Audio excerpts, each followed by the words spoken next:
Hi, I'm Andrew Harmos, NZX's chairman.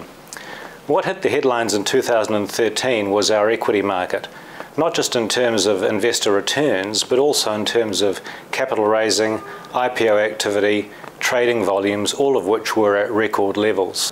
While capital formation and all that goes with it is a core activity of NZX, it's by no means our only activity.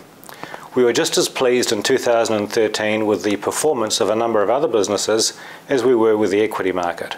We're also very excited about the prospects for these businesses.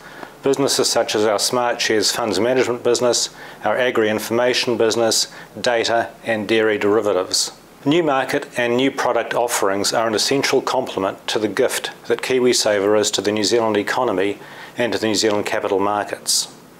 Without new product and new markets, KiwiSaver funds are likely to be deployed in increasing quantities in markets and economies and building strength in companies other than our own. So we've embraced the challenge of responding to the KiwiSaver flow by introducing new investment options, new products and new markets, and we hope that those of our stakeholders who are in similar businesses will do much the same. We also made some important changes to the governance and structure of our regulatory function, particularly on supervision and enforcement.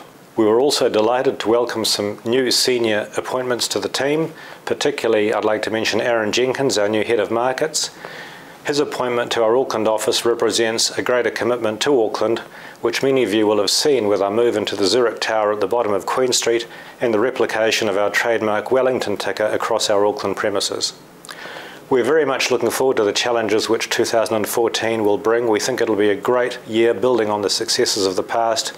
We'd like to thank you very much for your support and hope that it will continue into the future.